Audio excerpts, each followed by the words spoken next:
بسم اللہ الرحمن الرحیم۔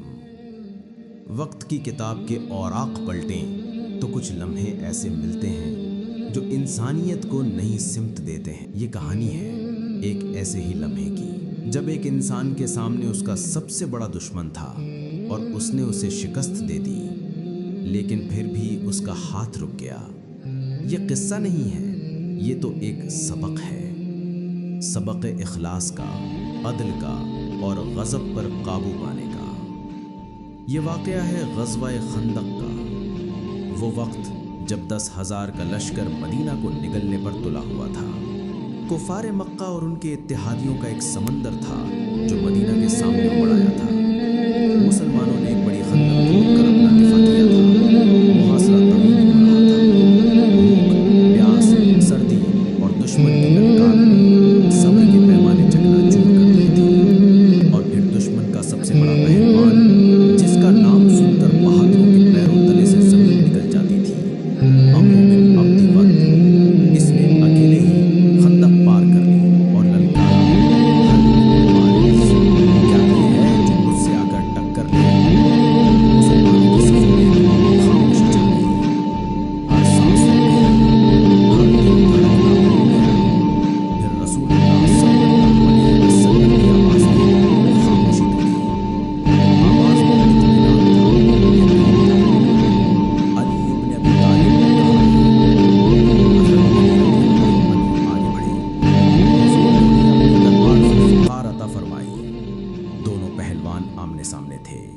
عمرو غرور سے، تم کون ہو؟ میں تم جیسے لڑکے کا خون بہانا پسند نہیں کرتا، اپنے بڑوں کو بھیجو۔ حضرت علی رضی اللہ عنہ پر اعتماد، میں وہ نہیں ہوں جیسا تم سمجھ رہے ہو، میں علی بن ابی طالب ہوں اور تمہارے لیے میں ہی کافی ہوں۔ عمرو حقارت سے، علی تمہارا باپ میرا دوست تھا، میں تمہیں یتیم نہیں کرنا چاہتا، پیچھے ہٹ جاؤ۔ حضرت علی رضی اللہ عنہ پروقار، لیکن اللہ کی قسم اے عمرو، میں تمہاری موت کا خواہش مند نہیں ہوں۔ تم نے اللہ پر کفر کیا اور اس کے رسول سے لڑائی کی ہے۔ میں تمہیں اسلام کی دعوت دیتا ہوں، اس بات کی گواہی دینے کا کہ اللہ کے سوا کوئی معبود نہیں اور محمد صلی اللہ علیہ وسلم اس کے رسول ہیں۔ اگر تم نے ایسا کیا تو یہ تمہارے لیے دنیا و آخرت میں بہتر ہوگا۔ عمرو غصے سے، بس اب صرف تلوار ہی بات کرے گی۔ جنگ چھڑ گئی۔ عمرو کی طاقت اور تجربے کے مقابلے میں علی رضی اللہ عنہ کی چستی اور حکمت، ہر وار کا جواب، ہر حملے کا توڑ۔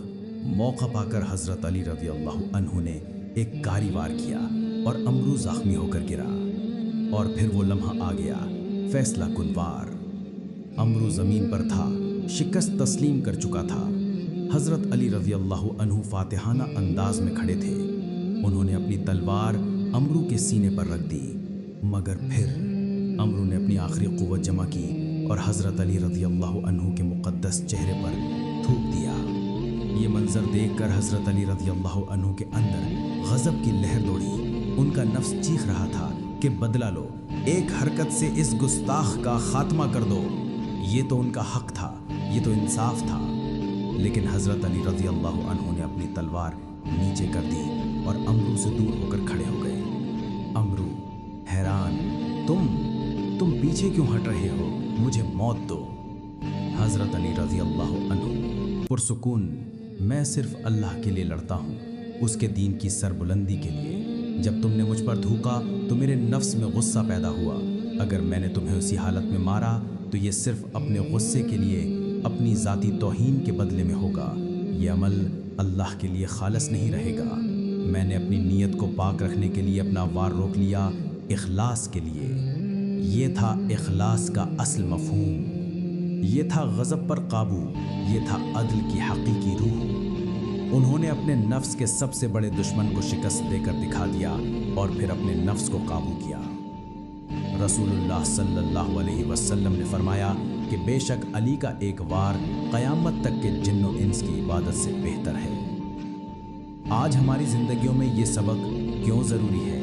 کیونکہ ہم اپنے غصے میں، اپنی انا میں اندھے ہو کر فیصلے کرتے ہیں، ہم بدلہ لیتے ہیں، انصاف قائم نہیں کرتے۔ قرآنی آیت والکاظمین الغیظ والعافین عن الناس واللہ یحب المحسنین، آل عمران۔ تو آج کا سبق یہی ہے، اپنے ہر عمل میں اخلاص تلاش کریں، ہر معاملے میں عدل کو فراموش نہ کریں اور اپنے غضب پر قابو رکھیں، کیونکہ حقیقی فتح اسی میں ہے۔ اگر آپ کو یہ اسلامی کہانی پسند آئی ہو تو براہ کرم اس ویڈیو کو لائک کریں، ہمارے چینل کو سبسکرائب کریں اور اس ویڈیو کو اپنے دوستوں اور رشتہ داروں کے ساتھ شیئر کریں تاکہ یہ اہم سبق سب تک پہنچ سکے۔ اگلی ویڈیو میں آپ کن اسلامی شخصیتوں کی کہانیاں سننا چاہیں گے ہمیں کامنٹس میں ضرور بتائیں۔ دعائے ختم مجلس، اللہم صلی وسلم علی سیدنا محمد وعلی آلہ وصحبہ اجمعین۔